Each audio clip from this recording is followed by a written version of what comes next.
forums, and welcome back to the Lucid Nightmare. I'm your host as always, Jay Schatzer, and it is now time that we are going to be taking it back to the paperback with another awesome segment where I compare movies to their paperback counterparts, whether it's a movie tie-in, a novelization, or just the original story that was then later changed into a movie. But today I have a fantastic movie, very perfect for the season. Very gothic and horror-esque. It is the unorthodox zombie movie, Dead and Buried. Awesome combo, and it was a very, very good read, just to summarize everything. Really captivated me. I had not seen the movie since a long time ago. It's got to be over 15 years.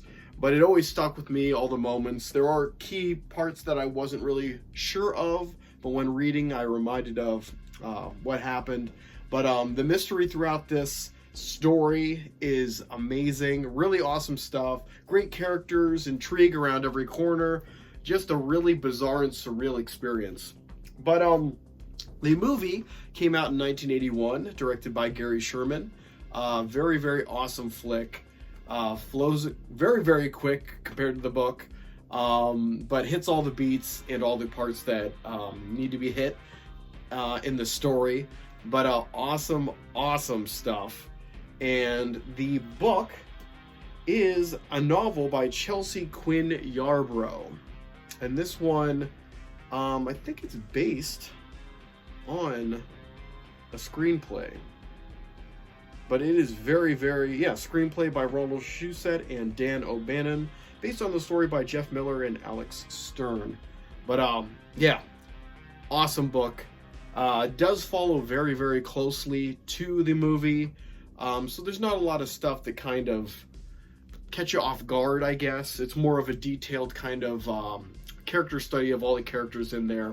A lot more people are fleshed out, a lot more scenes really focused on more, and they leave a lot of things out, but a lot of different specific things out. I'll go over those in just a little bit. But the story follows a sheriff in a small town called Potter's Bluff. The sheriff's name is Sheriff Dan Gillis, and he has a wife, Janet. They have problems with his career just because he's always coming and going and handling business, but things have gotten crazy in Potter's Bluff as of recent. There is an outbreak of random burnings. People burn to death, and it happens to mostly pretty much all outsiders that come into Potter's Bluff. So there's a young guy who's an aspiring photographer, stops into Potter's Bluff to take some picture of the coastal line, driftwood, things like that, and he is approached by a woman, beautiful woman. They get to talking, he takes pictures of her, and all of a sudden a random mob of random people from all walks of life just show up on the beach, and in the movie they beat the shit out of him and then they burn him to death. In the novel, they just kind of come up to him and creep him out and pour gasoline on him and set him afire. But that happens, that kicks off the whole movie or book and story. And it kind of escalates from there.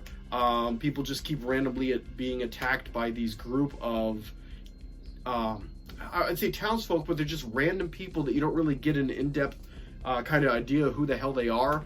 They just kind of show up, cause havoc, murder people, and then the whole town kind of just goes back to normal, and they kind of wrestle with the fact of this is actual killings or accidents, because when the bodies are found, they're found in such disrepair because they're burned that nobody knows really the story or who the hell the person was because they're outsiders. And that's Sheriff Gillis's kind of job to kind of figure out what the mystery is. And the intrigue of the movie and the story, just the whole thing, is that he doesn't know who to trust. There's so many different signs that a lot of different people can be involved.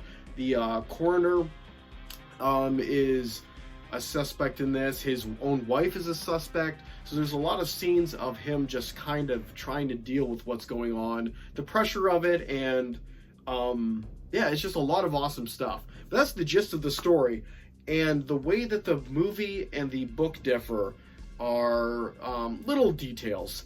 One of the main things with the film is that when the people attack, they attack, like I said before, they brutally attack. They're attacking with wrenches and knives and things like that, and they're messing the people up before they burn them. In the book, it's more of a subtle thing where they pretty much just burn them right off, like I said.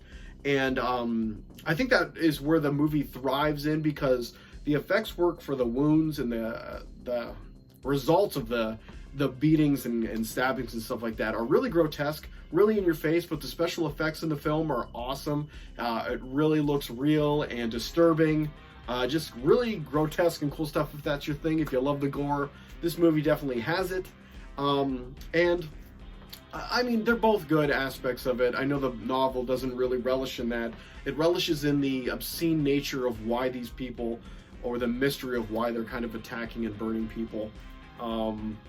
And also, there's another difference. One of the only major differences in the book to movie is that in the book, there's a doctor that's kind of helping out the sheriff to kind of get results in these kind of like skin, because there's a hit and run incident, and the doctor guy finds out that the skin was from a corpse that was 3 months dead. It wasn't from a living person, and the sheriff's kind of baffled by that because the person that he hit wasn't in fact living and actually attacked him after he hit him.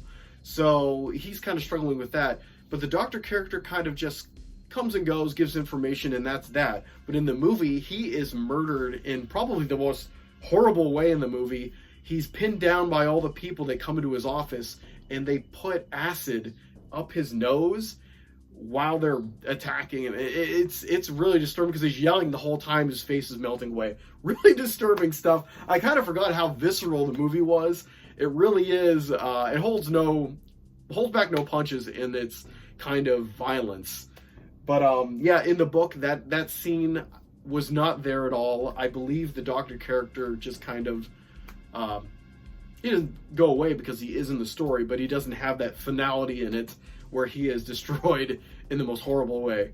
But yeah, it's just, the book really fleshes out the relationship and marriage between Janet and the sheriff, Dan.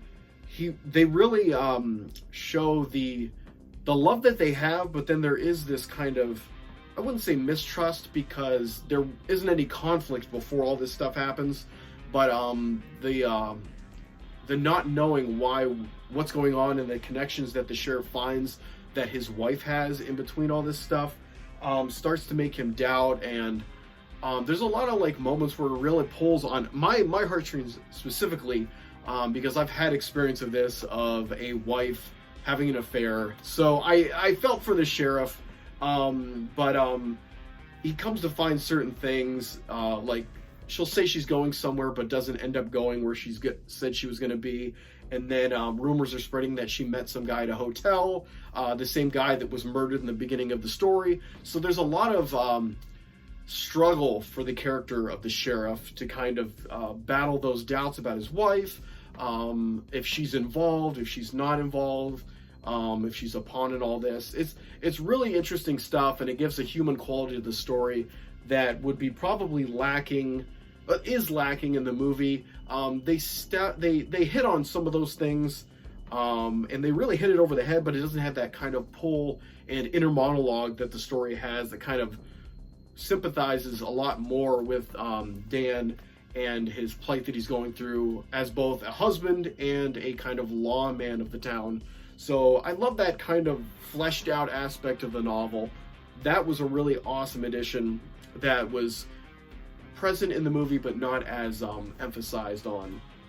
But and they don't really tap too much on Janet and her kind of comings and goings in the movie as much as they do in the novel. The novel really, like I said, the interaction between the two, of both Sheriff Dan Gillis and his wife Janet Gillis, really are fleshed out more, and that makes the story have more of a heart in the novel than it does in the actual movie. Just because the movie really moves at a breakneck pace when comparing it to the book, because like I said in the beginning, I hadn't seen the movie in a long time, but I did remember kind of the heart and soul of it.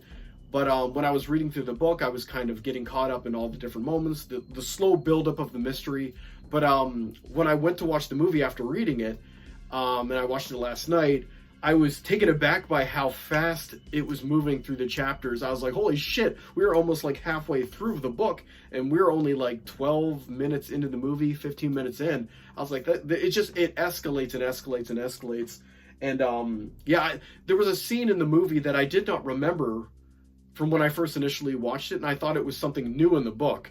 There's a family, a young couple with a child, who come to Potter's Bluff, and they're looking for, in the book, they're looking for a house or somewhere in the country to live because they're sick of city life. But in the movie, they kind of are just passing through. They kind of end up there. There's not really a stressing point of them looking to move. So it fleshes them out a little bit more in the novel.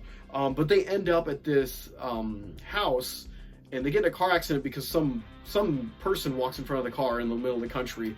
They have a car accident, the kid hits his head, and then they kind of go to look for help at this house they thought they saw a light on, this big mansion farmhouse. And once they get there, they're attacked by these crazy people that are killing and burning people.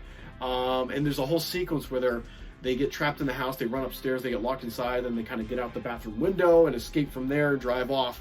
But I didn't remember any of that in the movie when I saw it years ago. So I thought this was all new, and then I ended up watching the movie again, and so I guess that scene is in there. But really awesome, tense scene in both the book and the movie.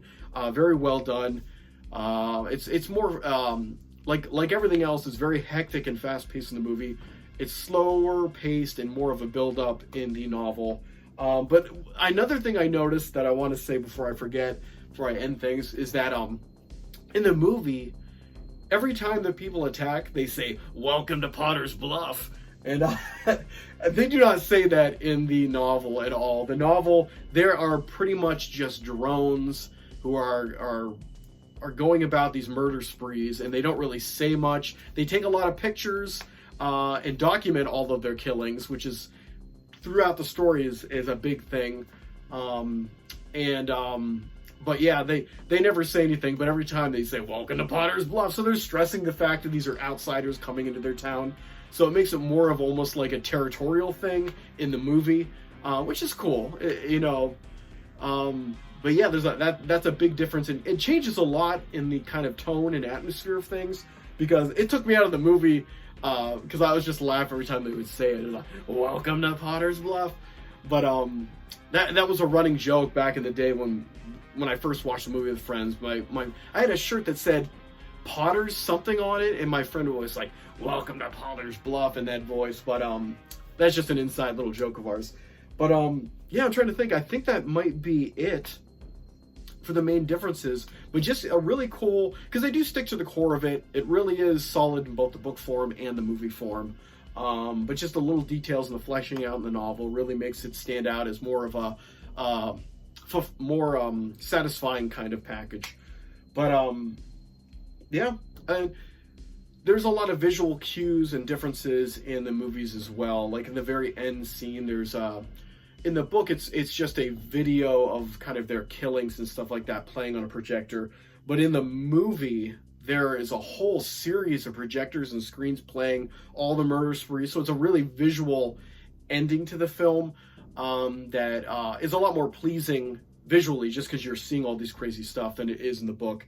I mean, you can't say really visually, but it's a more somber ending where he's just him and the other character kind of talking and things like that. And it's more ramped up in the movie, which is more satisfying for a film and cinema kind of presentation.